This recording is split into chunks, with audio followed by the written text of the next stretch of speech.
Hey there, traders. What's going on? Jamie Saettele here. It is September 9th, 2015. Got the Midweek Strat webinar getting started. And I want to spend a good amount of time on some of the Canadian dollar crosses. Um, EuroCAD have had charts up of that one, for the last several updates and did come into support today and responded nicely. In fact, it's 100 pips off the low here. So the sliding parallel, is I guess the ideal level, right?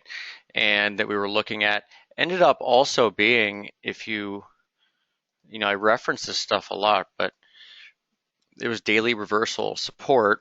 This is kind of subtle, but again, this is the low for the move.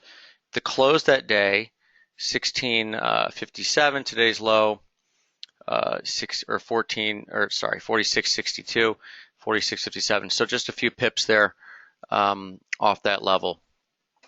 Okay, and if talked about bigger picture with the events on August 24th, potentially indicating some sort of a shift in the Europe commodity story or commodities type of low. Might be the case. I mean, we are getting, some decent action now finally in Aussie and Kiwi, but nothing, to suggest that anything huge shift, a massive shift has happened. Obviously, you don't know until it's, has taken the form of some sort of a bottoming pattern, which we don't really have right now. But we'll take a look there in a moment as well. So I get one reason why, I'm focusing on the Canadian dollar crosses at the moment. Obviously, dollar CAD has come into some interesting spots, right? And, we've been pressing on this median line, okay? And it just, it won't break. So what I'm wondering is if we have something of a triangle going on here, okay? In which case we get one final move to a new high before we get the much bigger turn. And that would fit quite well with looking at crude oil or US oil here in the CFD, which is starting to come under a little bit of pressure here today. And what we'd be looking for here, again, is probably a low around 42. 42.01 is the March low here. And 42.15, of course, is the 618 of this entire rally. So 42 looks huge. And, what you are kind of, watching for with regards to looking at crude and the Canadian dollar at the same time is for, basically a new low in CAD, which again, a new high in dollar CAD that is not confirmed by the move in crude oil, right? So you'd end up with, crude oil at support around 42, again, well above its low down here, sub 38, and then you'd end up with Canadian dollar at a new trend move, and that would kind of be a warning that, you're going to get a big reversal or, that the move in CAD is not sustainable. Okay. So that's where we are with CAD. And, what that means right now, trading wise, is that the trade is still on, at least for some of these CAD crosses, the trade is still on the short side for CAD, which is, again, the long side for EuroCAD, right? So if we let's look at a shorter term picture here for EuroCAD. We've got EuroCAD here, 4-hour chart, and you're getting, again, support here. What I'll be watching, or what I would look for, is basically support at about 47.20. Okay, 4,700 to 4,720 now.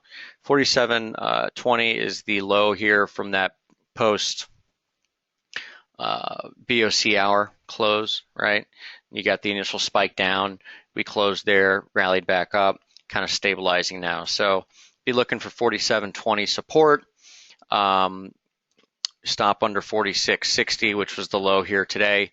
I believe it was actually right on, yes, 47.60 basically was the low. So probably half a position and then looking higher. And then what you would do is if this ended up playing out, you can kind of see what could be the right shoulder here of a short-term head and shoulders inverse pattern right on support. Okay, so you'd be looking for, again, a move above this line here, call it maybe above 149 to trigger that pattern, and you could maybe add the other half of your position at that point, right? So 47.20, we'll be watching for support to buy at 147.20 or just buy it at 47.20 because we have already shown a nice 4-hour reversal candle here, and the market is moving higher off that level. EuroCAD and your target area, there's a big confluence of short-term Fibo levels up at 151.85, 151.91. 151.85 would actually be where this would equal 1618, the rally from here of this leg. 51.91 is actually the 618 retracement. You've got the 50% at 50.78, just above this high here, 49.85, which would be two equal legs. So you're left with, kind of a big confluence not far from 152. Okay, and 152.12 is actually the big 4-hour reversal candle on August 24th. Okay, and that's true for a lot of things.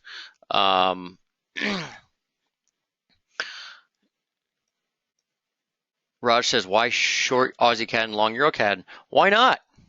Right? I mean, it's just you're trading the setups. I mean, in effect, you'd be, I guess, long Euro Aussie in that, but, why not?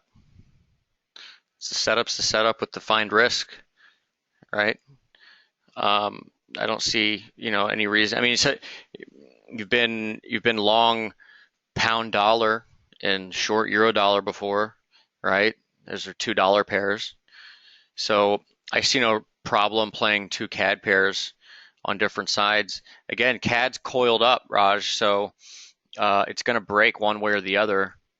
And at this point, you're kind of picking on strong, weak, if you will, trading Euro CAD to the long side, which is in a bull trend and coming down to bull trend support, basically.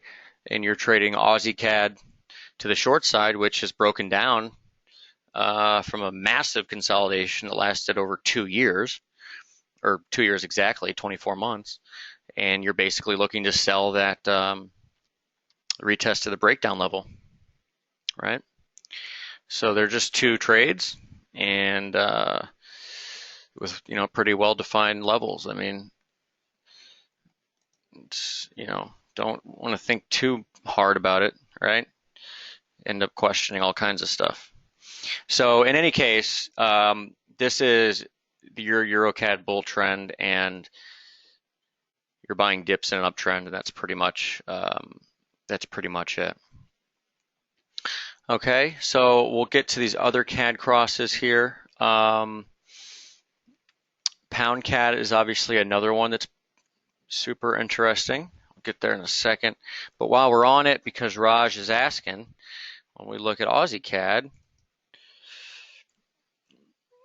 so we just made a 4-hour reversal. Raj asking, do you think it can get up to 93, 94? Well, it just got up to 93.45, and we made a reversal here. So we have reversed from, more or less resistance, right? We were looking at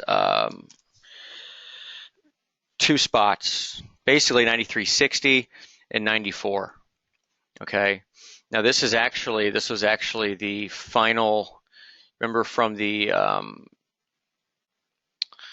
if you remember from the original pitchfork, if you will. Okay, and I'll get rid of this so you can see it better. So here was your original pitchfork. We talked about concept of original pitchforks. Raj saying it could be news driven. Who cares? Everything's news. Everything is something, right? You follow what's going on in the market, right? The markets trade regardless of whether it's news driven or not. I mean, there's always something happening, right? But the market's still going to trade into levels, okay? And it's going to trade off of levels, and there's going to be support and resistance. It doesn't matter if there's news or not news, right? It is what it is. It's not a big deal.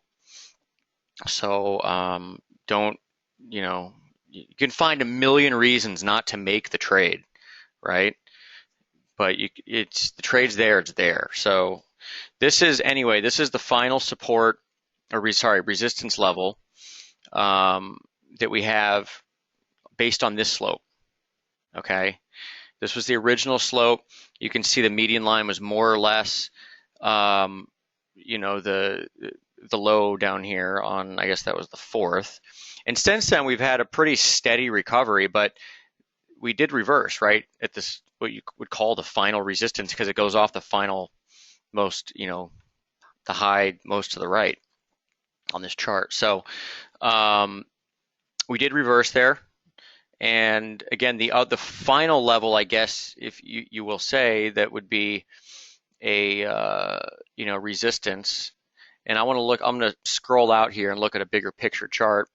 You get the sense of what I'm looking at. And look, personally, I've been short this thing since Aussie CAD since since September 2nd at 93.05. So I'm short from not that far from here. So I was short like right here. Okay. Actually went underwater a little bit here today. I have a very wide stop at like 95, right? But it's a small position. It's not even 1-to-1 leverage. So, it's like 0.5-to-1. So I'm looking for a move down, to 85 or something. And I'll talk about that in a second. But as far as giving the signal for, with leverage, yeah, we could get it here because you could trade against this high, 90, was it the high today? 93.45, 93.50, what have you. And just be short here and, look to go break even if it starts to break down. But again, here's the final, and it gets a little messy when you start adding different stuff, but here, this would be your final bearish slope, if you will, for Aussie CAD. And this one's still worth following too, because you do have from this one, I'll make it a different color so you can distinguish. So this one, you did have low on the lower parallel, okay? And then you'd have basically 94.10 would be your resistance up here on the upper parallel. And that's a big spot because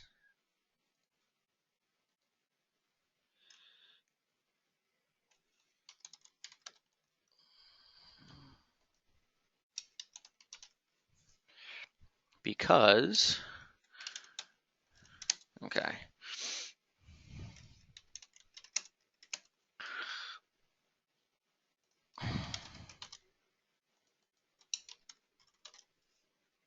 That's a big spot because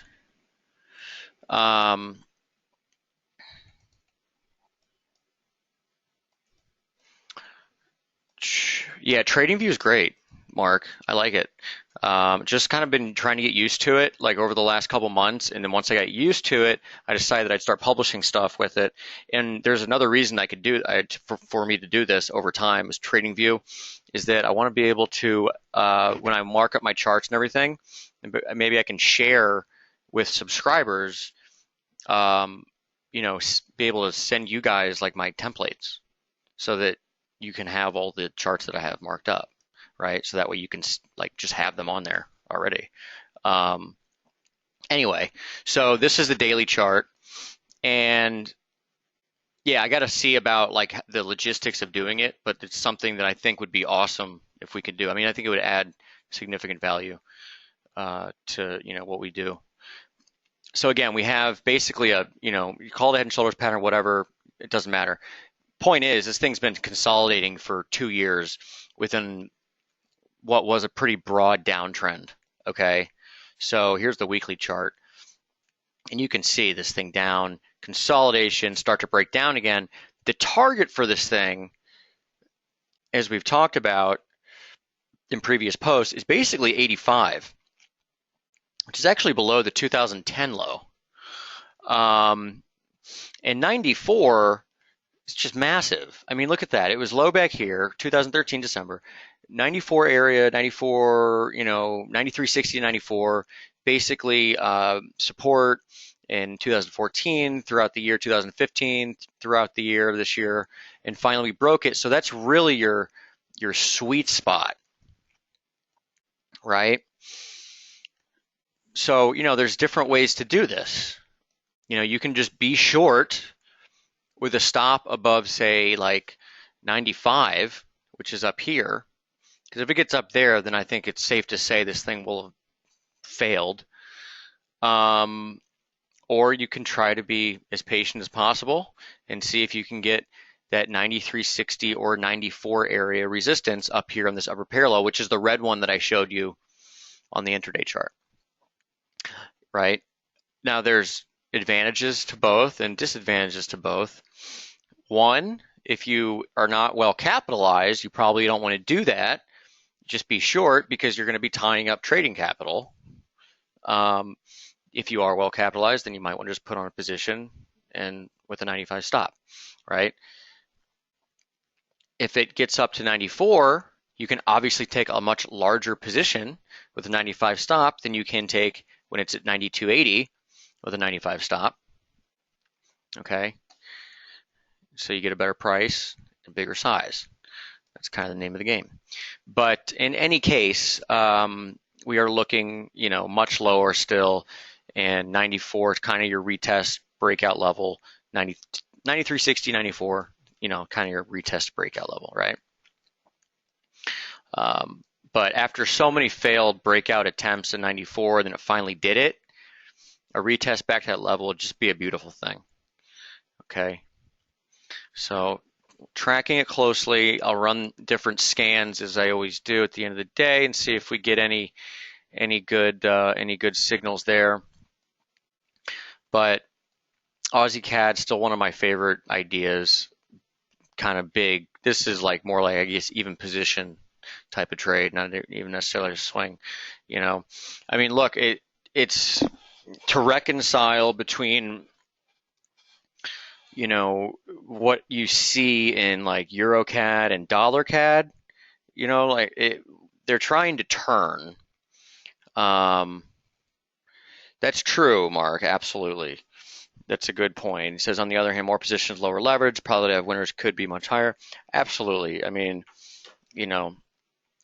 everyone's going to have their own way of doing things. Everyone's got different sized accounts and everything else. We try to just point out, the tradable levels, if you will, and possibilities and setups, as we move through the trading day and trading week and trading month. But in any case, love it on the CAD side. CAD's going to be a mover. Okay, I don't know if you get one more high in dollar CAD and then it reverses, or if it just reverses from here, but it's going to be a mover. And if we look at dollar CAD just real quick again on a short-term basis, you can kind of see what I'm talking about when I'm talking about this triangle idea. I mean, look at this thing. Okay, the consolidation from here, triangle, right? Looking very triangular-like, if you will. But look, if it starts to break down from here, I'm not going to stay married to the idea that it could, end up making a triangle. At that point, you're looking towards this lower parallel, which, probably would be in line with former fourth wave support down here.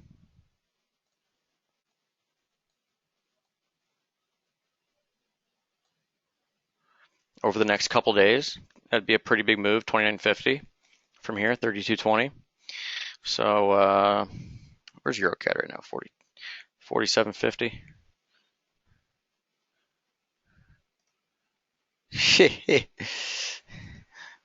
So that's what we're looking at there. Pound CAD too. Don't forget about that one.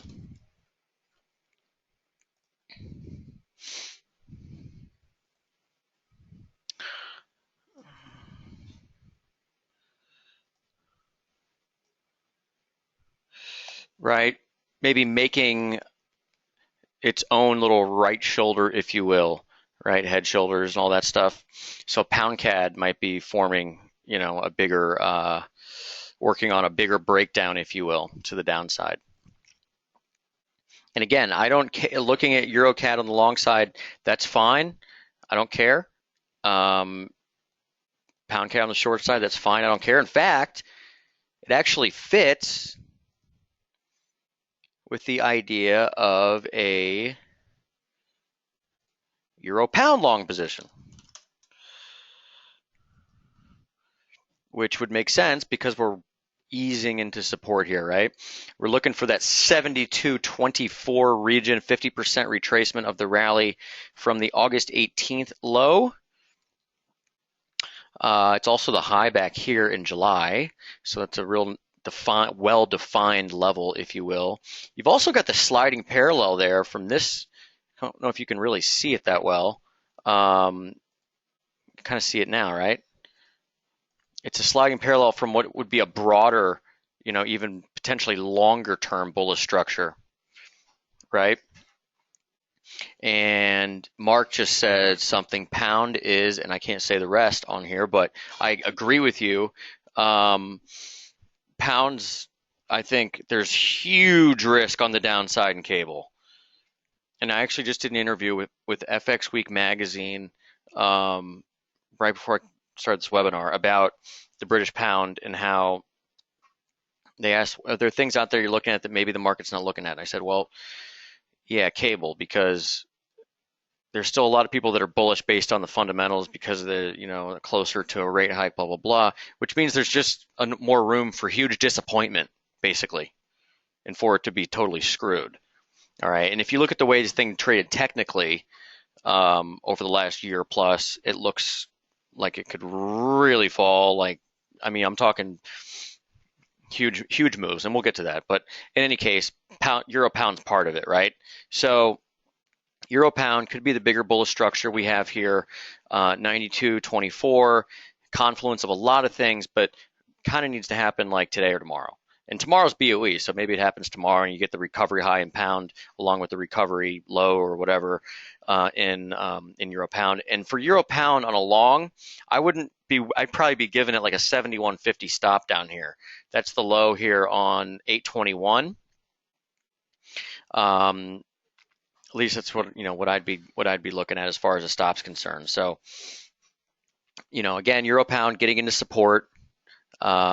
Whether this is going to be more euro driven or pound driven or both, not totally sure, but BOE is tomorrow, so coming into a big spot with some good event risk on tap, but lots of stuff here, slope, horizontal, you name it, for euro pound.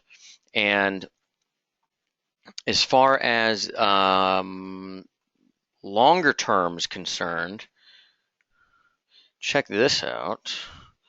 So look where we reversed in euro pound.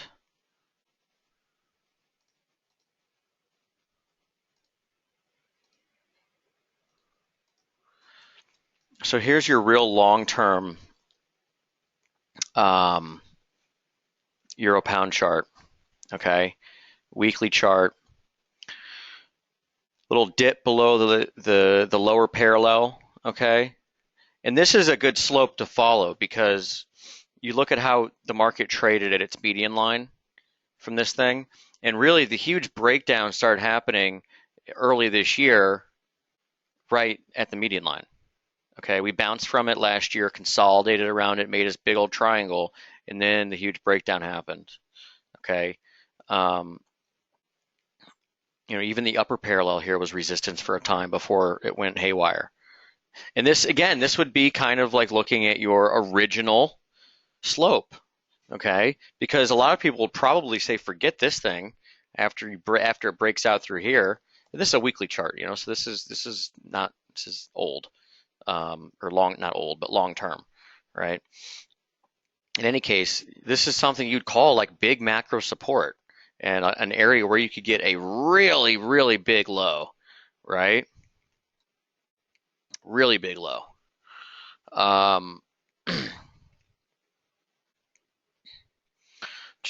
2000 second 2013 high. Yeah, so down here. In any case, what's EuroCAD doing? EuroCAD get a nice little pop. So yeah, there's a long-term pound chart for you. EuroCAD, I want to revisit it right now, actually, and talk about entry. So here's EuroCAD. I still use TradeStation because I can kind of like program some stuff and experiment. But we've got the month open here too, which kind of adds to this being an important pivot in price. And then moving to a short-term picture.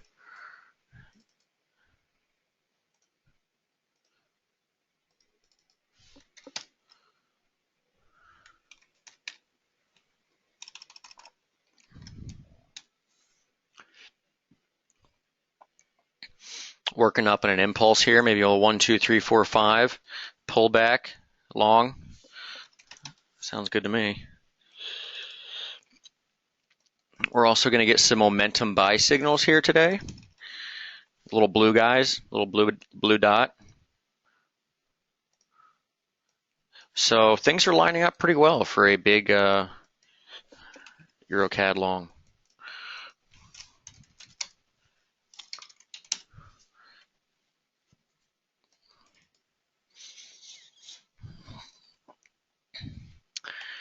Viewing euro dollar, since we talked about euros, CAD, euro pound. So euro dollar basically come into the level that we're looking at, right? And it came in on, I guess that was last week. It's that Thursday, ECB. So since ECB, we've actually traded higher. And I would call the area between these two lines like the buy spot. And it's like I wrote yesterday in the update, is I kind of like euro long now, but I'd like it better if it dropped down into 110.60. I don't know if that's going to happen at this point, given look how the euro continues to respond. Okay, each time you get a little bit of a dip, find support, right? Support on this median line here now, 2 of the last 3 days. So the next move might be up towards 114, even closer to 114.70, 65. You got the high up there from May. You've got 61.8 at 14.75. So yeah, that's what I'm looking at for euro dollar. And yeah, Mark, you're asking about so this is the fork here on euros. Yeah, it's definitely different because I don't think it's as bullish actually as previously, right? So like here's the really long-term chart going back to the 1980s, 2000s, and that's where we made the low. But then we actually failed here at a median line right on it. I have a feeling that we actually stay trapped. The euro does between basically 110 and 115 for quite some time. And that's, again, partly based on the fact that we have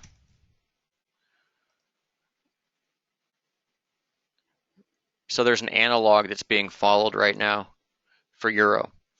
And basically has, big bear trend, right? Recovery. Well, the recovery seems to be taking the shape so far.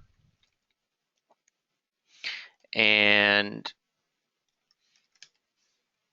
the shape of what happened back then. So what we'd be looking for is more or less a super frustrating range um, in euro dollar, which is kind of why I'd be hesitant to trade it, barring like very specific levels.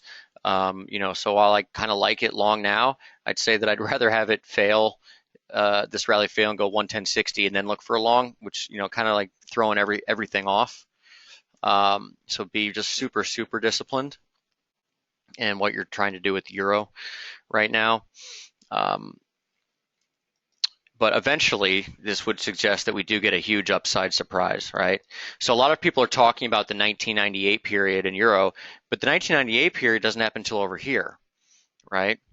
And maybe it's the same for the S&P. And remember, the S&P, the yen, euro, they're all the same thing at the moment because everything is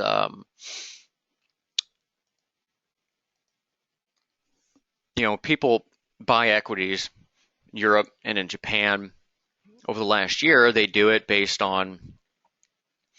and they hedge out the currency risk. Okay, so when markets decline, what they have to do is hedge out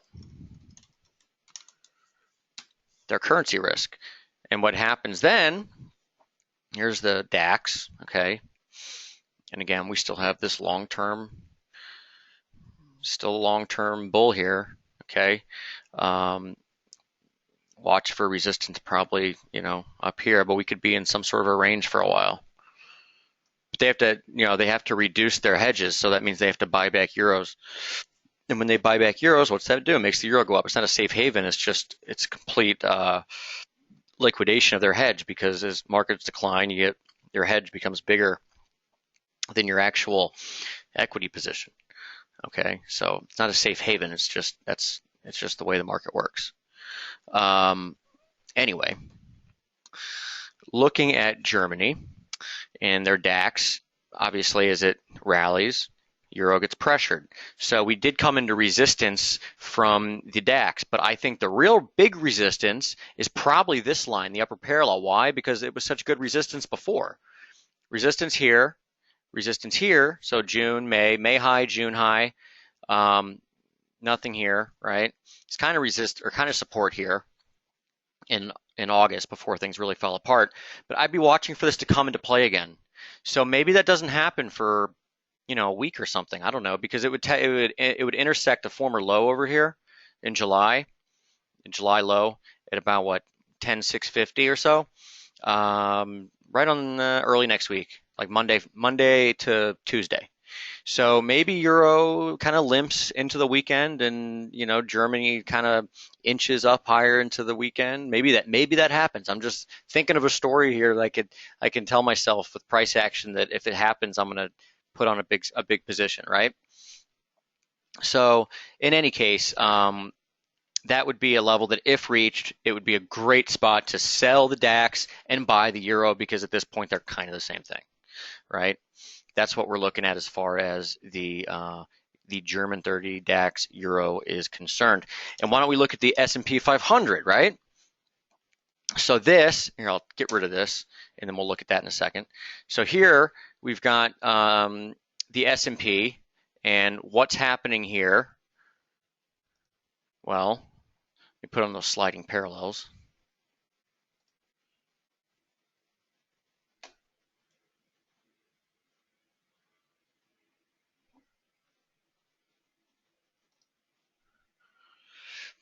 Okay, so you remember you got this one, and by the way, the S&P opened the year at 2040. This point, I don't think we get back there, just because that would entail that we get above this level. And if you remember this really long-term level, this thing, that would actually intersect again right on the 16th, early next week as well. Okay, so what we have here is we have another failure today at more or less former support, not the lower parallel. This from the sliding parallel that goes back to the June 29th low, and we're coming off. Okay, but I would pay attention to this short-term guy right here, and then what I'm going to do is I'm going to show you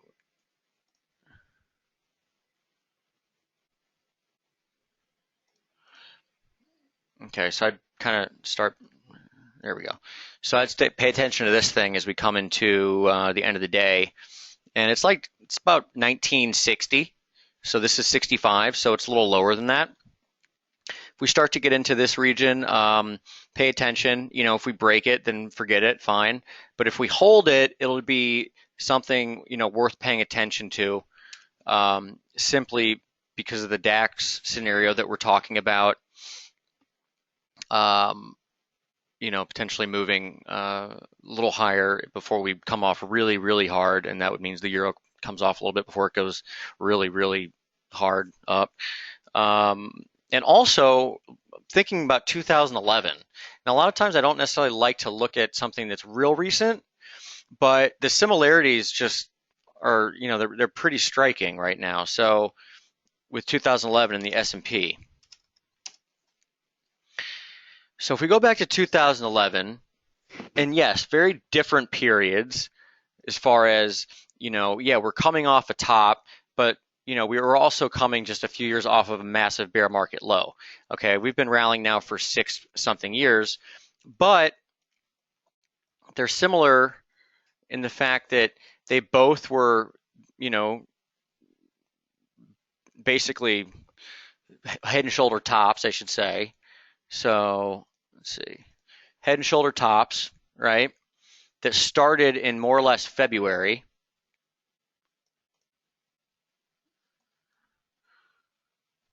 Okay, so here's February.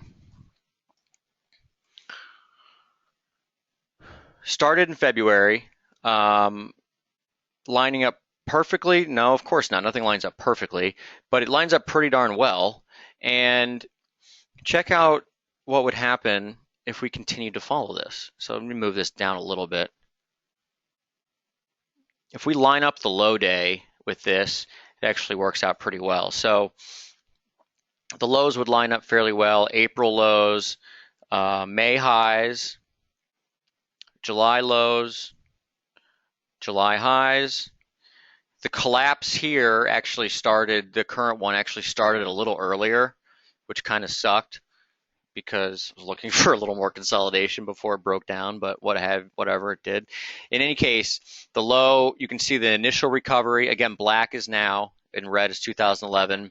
Pullback right into September 4th. And if here is here, then we sell off for a little bit more before basically topping in like 3 more days. Okay.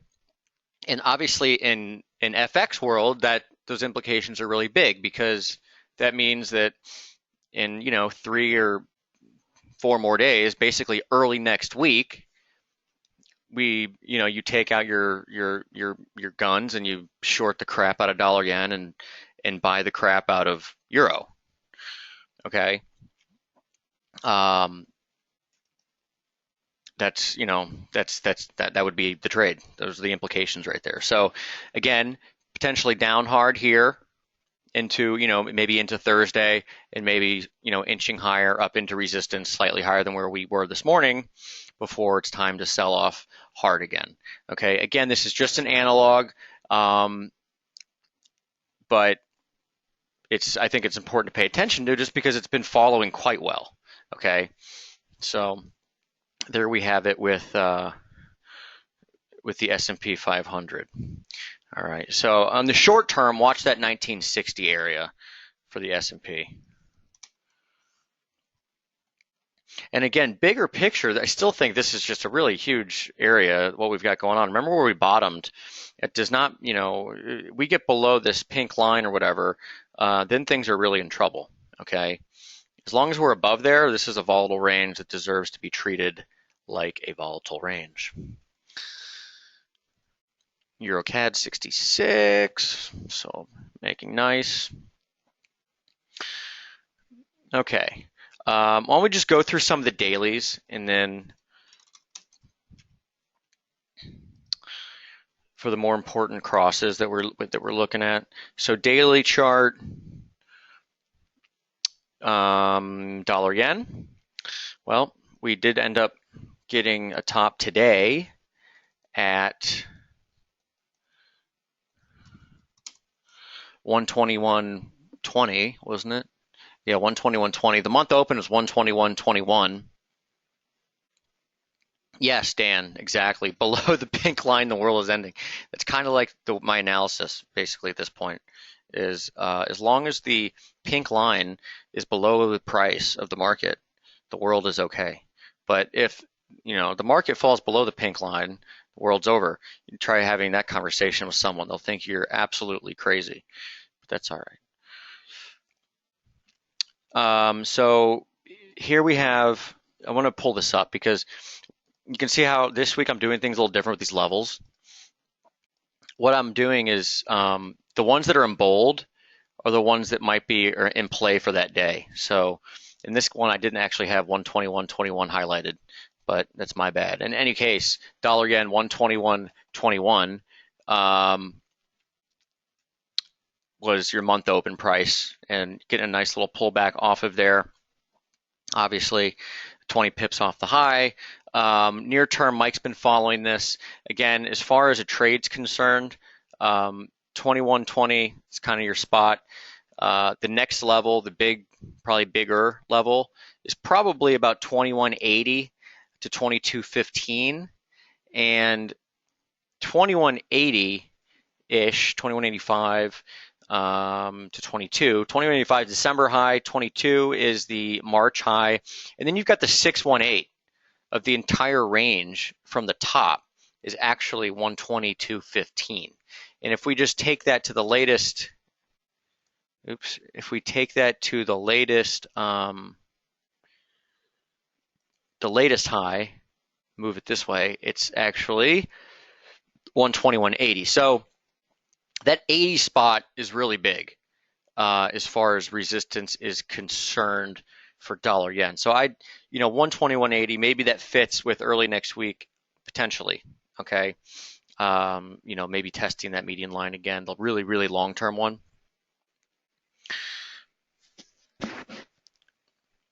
Yeah, I hear you, Mark. I'm with you, buddy, on the dollar story deal. So that could be a big spot. Again, with dollar yen, we did have a nice response here this morning at 21.20. But keep 21.80 in your sights as well, because if it gets up there, it's a great short. We've already gone through euro. Look at pound dollar. Cable, again, talked about why I think this thing's totally screwed. Take you through kind of a different way of thinking about it. So if we look long term, okay, for one, and yes, this is long term, but for one, there's a really big, huge trend line that would come in, and you'd be aware of this, and it would be down near the 144 region. So if it gets into that region, Raj, are you asking about dollar yen? If you are, my answer is yes. But I shorted some at 21.08, so it hasn't moved a whole lot from there. But if we're looking at pound dollar, if it starts to get down here, and again, that's like in 1,000 pips, but just be aware of it, because one, that could be support, but if it breaks, then pound's really screwed. So if we look at pound dollar on this long-term basis, let's just go back a few years and talk about what happened from 2009 onward. You had a rally, you had a tight consolidation, and then you had another rally, which in effect was basically a failed breakout, right? A failed breakout, and failed breakouts that reverse and go in the other direction are, quite bearish, right? So that's what happened here. You had a failed breakout and the market tanked. Well, since that point, we actually had pound rally. And if I had to put a fib retracement up there, we got a 50% retracement. Okay, almost exactly. 50% retracement. More importantly, we did fail a very well-defined long-term slope. And that sounds like, the beginnings of a really big bad bear market to me. So, next leg going to test the lows seems reasonable. And this is the slope that's going to get us there, right? So I'm actually thankful that this thing rallied, because if it hadn't and it just went straight down from here, I probably would have been pissed. But we had what, 1, 2, 3, 4, 5, 6, 7, 8. We had a 9-day rally for the first time, or 9-day decline for the first time in many years. I'll show it to you here. Red dot. 9-day decline. 9-day decline back here. Last time that happened in June of 2012, we took off to the upside. Got to go back before then to the financial crisis period, in which we had a 9-day decline. Before then, July 2005. I mean, the point is, it doesn't happen a whole lot, right? Before then, it's actually 2000. We had a rally and then continued on our merry way to the downside. Okay. Leon, why do you believe pound not just in a bullish correction from April lows? So are you asking, I think what you're asking is, why is the decline it not just a correction, and it's a larger bull market? Okay, that's a good question. So here's April, right? Well, there's a few reasons why at this point, but one, again, 50% retracement of this. Two, slope, okay, broke in this slope. That was a big deal because that had held so many times. We do have new bearish slope to work with. Three, the long-term bearish slope that I just showed you is this is down. This really long-term slope is down. And the fact that we failed up here,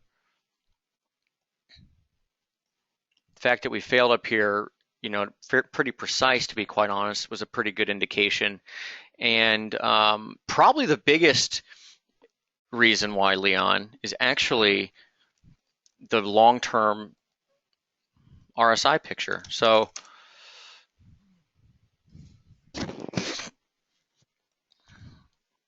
if I put up, let's see here.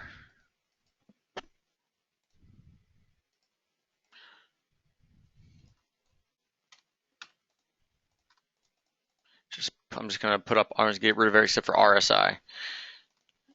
Well, we have 52-week average there too. But we have this, very obviously super oversold condition down here, right?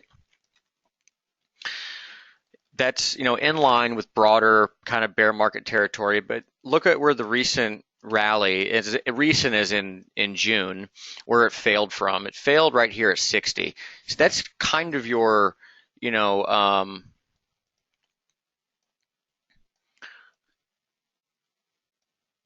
that's kind of your resistance point in big picture for a bear market is 60. So resistance at 60, and this is a weekly chart, but that's a big level from an RSI standpoint. Okay.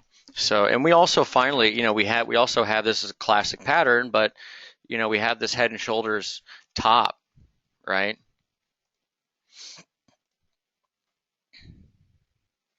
Head and shoulders top, you can see this is the shoulder, head, shoulder, and really your retest of the neckline would basically come on a retest of these slope lines over here. And maybe that's 54.90, maybe it's 55.70, maybe this correction takes a while, maybe we go a little higher, lower, kind of A, B, C type of deal, takes a while, forms a nice corrective pattern, and then it's, way lower we go. Okay, that's certainly a possibility. As far as pound dollar is concerned. So that's why, it might be a while before there's a trade on the short side here, but we're going to follow this and keep it, kind of keep it front and center, because I think the opportunity is significant. Okay.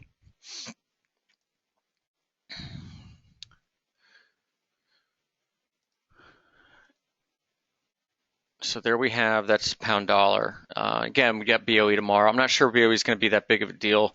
If anything, on the short side, here's pound right now.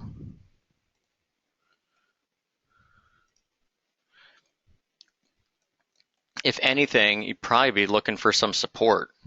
You get, this probably your first wave of correction and, a B wave and then your C wave higher to finish the whole deal off. And this red circle is probably going to have to be moved because it's unlikely we get there over the next few hours. Probably ends up something closer over here, but that would be quite some time. Either way, if we go straight up into resistance, then I'd want to sell it anyway. Okay. But maybe, A, B, C. It's kind of what I'm thinking as far as pound is concerned. And what I want to look at Aussie and Kiwi, obviously, especially Kiwi, because we have got this rate decision coming up.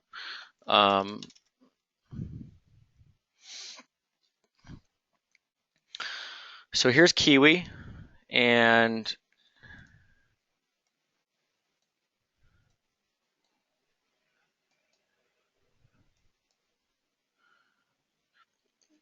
this circle here is 64.45, and that's your high volume close from that insane August 24th day. Okay. And what you've got there is, high volume, so it's potential resistance point. And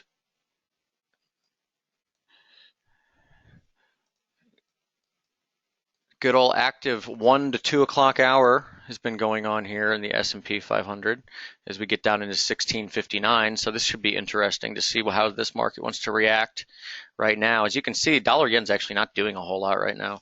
S&P though has come into this level. So if the market is, turned over again for a bigger move, then we should find out pretty soon. But getting into Kiwi real quick.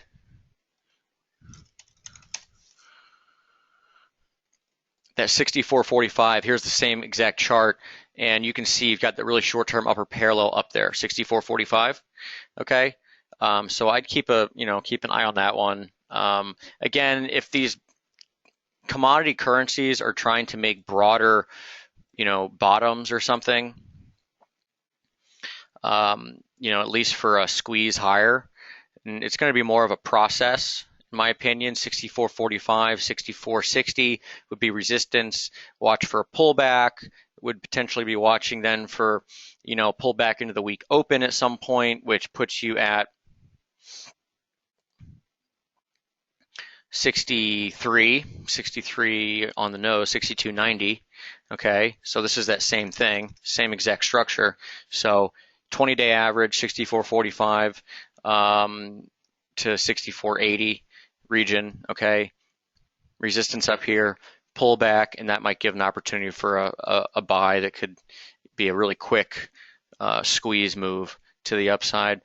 Aussie dollar actually a little cleaner in its longer term slope at this point.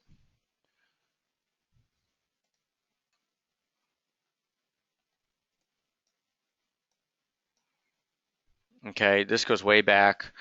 But as you can see this median line that goes down, okay, and a little sliding parallel. These levels we're going to be coming up on fairly soon if we get another couple days of squeeze to the upside. And that puts you like 71.30 is your volume level up to the former lows at 72.15.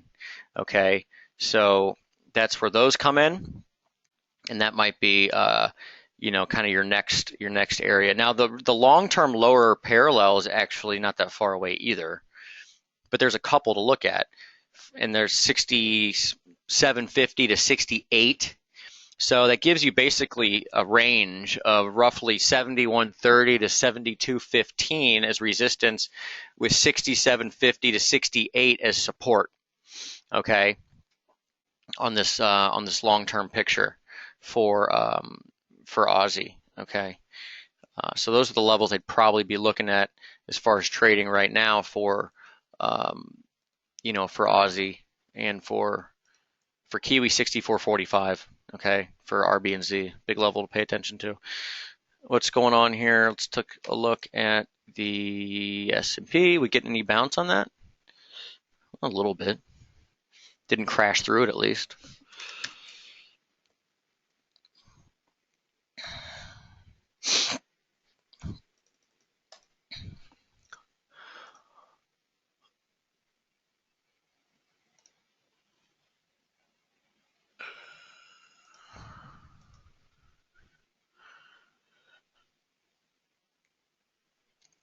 Yeah, Raj asking about dollar yen. Yeah, sure, man. So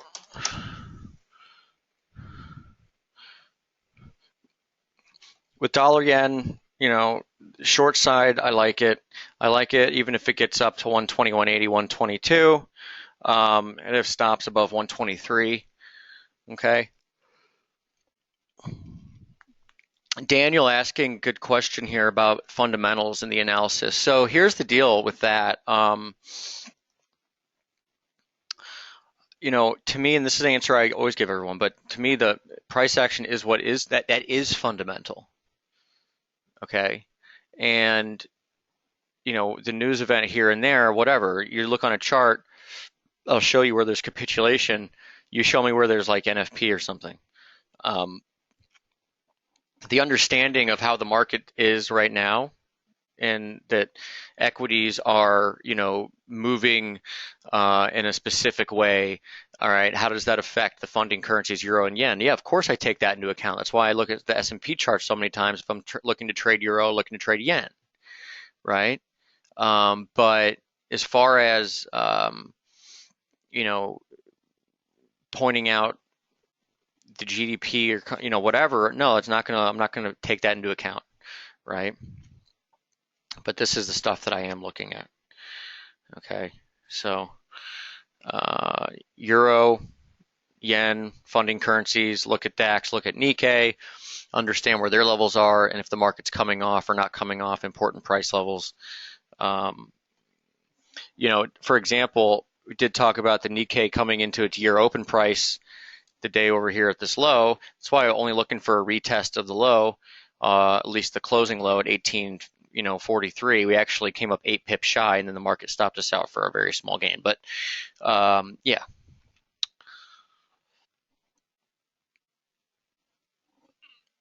But risk trends, no. I mean, when there are risk trends, a lot of times there aren't, right? For much of the past few years, we haven't had a whole lot. Risk trends will really only come into play when you've got, um, these types of,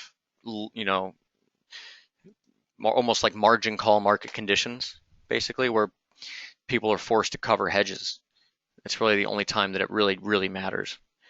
Um, okay, so we looked at Aussie, Kiwi, Cat. We kind of looked at everything here, didn't we?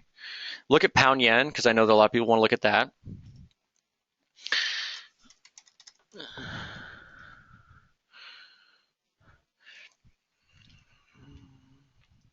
Pound Yen, 186.60 is basically you can go through your charts and you can mark um, the close of August 24th is pretty much an important level in everything.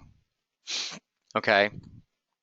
And in this case, that's 186.80 actually. Okay.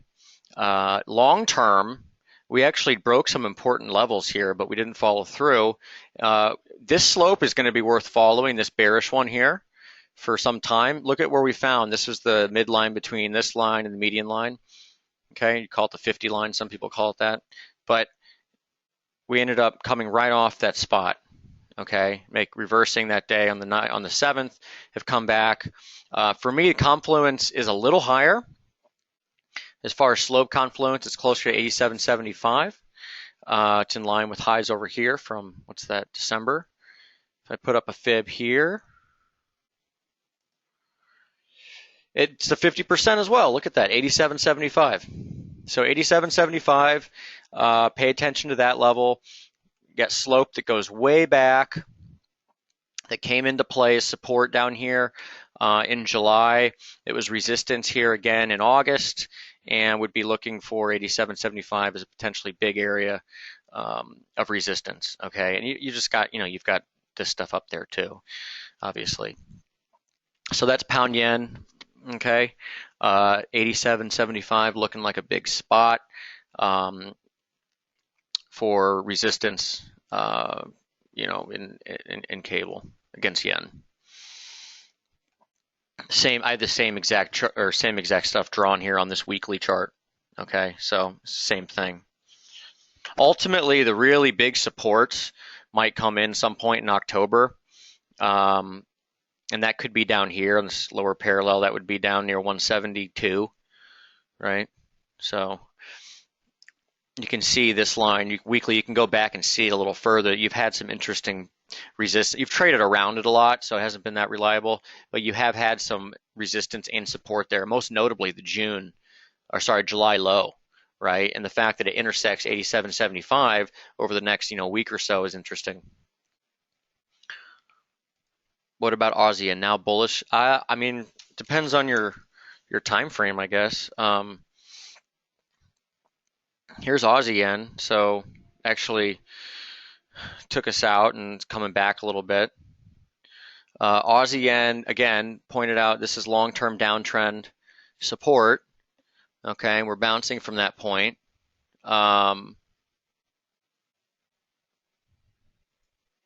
So your big resistance on here is probably 86.40, right? That's just the low back here in 2013. It's August low of 2013, 2 years ago. Same levels. Here's the sliding parallel. Might want to pay attention to that. You can see resistance, support, support, support. So again, up a little higher. Pulling back now, obviously. S&P breaking short-term support. Pulling back now is Aussie yen. Look at a short-term chart.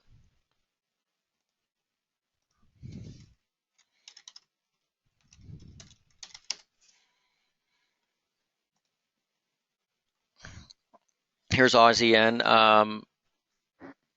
Near term, this is a shorter. This is the same one. No, this is the same one. No, it's not. This goes back to 2014. The other one was a little shorter term.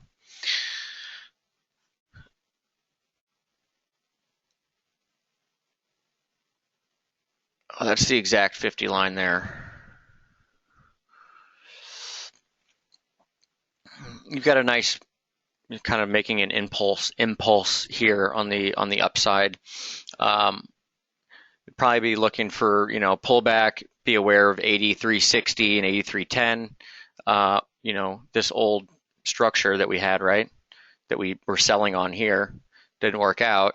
We went through it. It's probably looking too short term in this environment, to be quite honest. But if it does pull back into here, you might be watching this for support now. So, I don't really have a setup right here at this point, Raj. I'd be looking at, again, 86.40 is the next level that I would probably want to short, and that's the August 2013 low.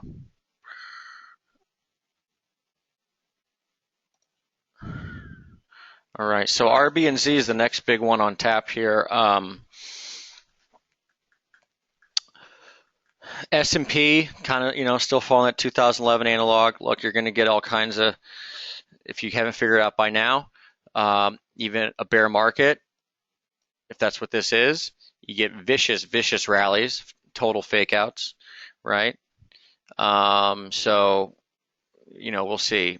So Raj, you're just shorting here. I mean, I'd be wait for, if you have a setup, you got a setup, right? But, don't just go like shorting because you just want to be short. I mean, you've got a nice move here and it, came up into 85.50, but who's to say you're not going to get a little move back up into this sliding parallel up here now? And here's that chart. This goes back. This is 2000 off the 2014 high, okay? And we had the median line there. In fact, what I'll do is I'll put this on. So here's that high, 2014. We'll put this one on. Again, for me, the bigger position probably comes up near that red line, which is so well defined.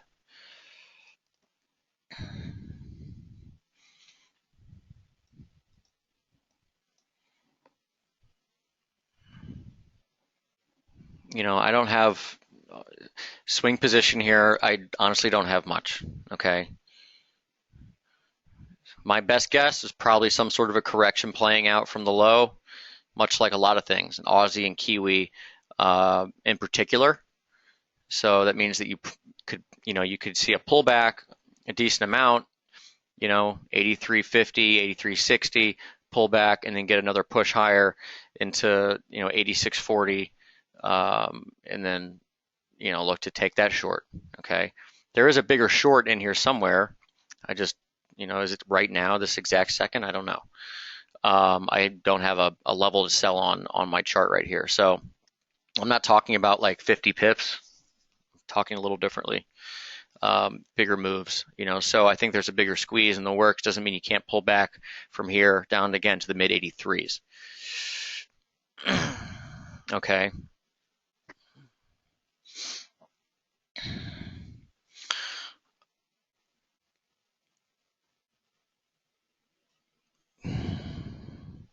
You want to see something crazy? This is actually kind of cool.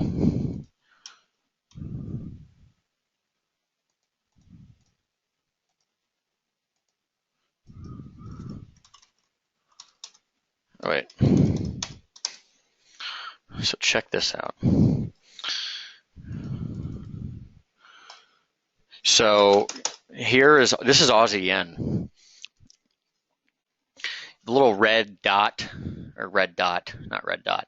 The red bar means that RSI crossed below 30. Blue bar means it crossed above 70. So, it's your so-called overbought, oversold, whatever.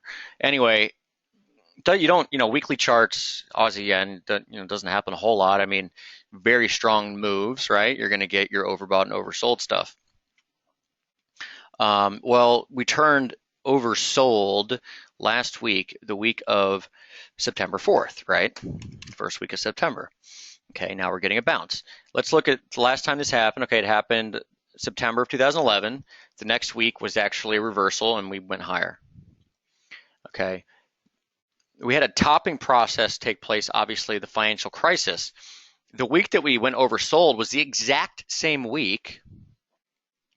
Raj, no, I am not in Aussie yen. Not right now. I'm not. This is the exact same week of 2008. So it was the week of September 5th. Okay. We got some nasty consolidation for 3 weeks. Okay. And then obviously fell off the face of the earth. Now the breakout highs from that week, or breakdown highs, were never actually breached. That was like a 900 pip week. This last week was not nearly as big. But you get the idea, is that if this is a more important decline, we very well could be in for a couple of weeks of violent sideways action. Okay, up into the levels mentioned, specifically like 8640 or even a little higher. Okay, but 8640 is the first level I'd really write down on a piece of paper or something, as far as Aussie yen's concerned. All right, and it might be these parallels to trade with. All right, it got really precise on the support. Resistance really been solid up here, tops support here back in July, so you might get resistance on this exact same level.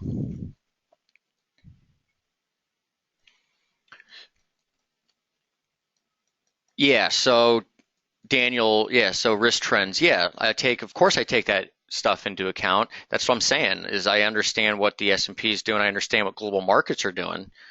And that's, to me, that is fundamental, right?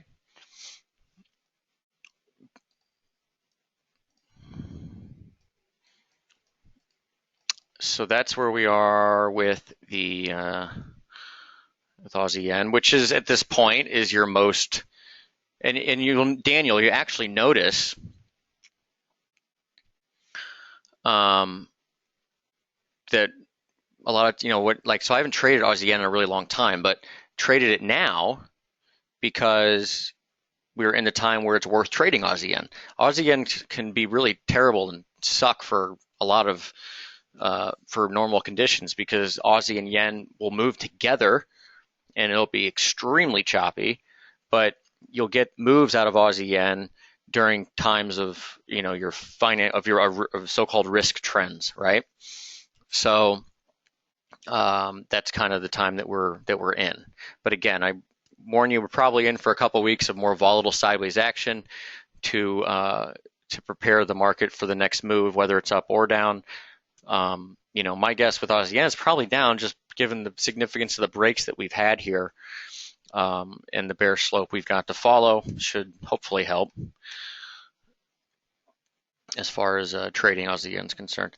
All right, so that's it for me. The next trades are going to be this on these CADs. Okay, whether it's Euro CAD, Aussie CAD, or both. That's what I'll be looking at. All right. Okay, so I'm going to end it there.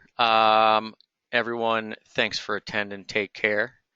And we'll get this archived up ASAP so you can watch it. You guys have a great rest of your week, okay? And I know Mike talked about Edo search, so I'm actually going to try to work on making a video right now for that. So hopefully we'll have that up for you soon as well. All right. Take care, guys. Bye.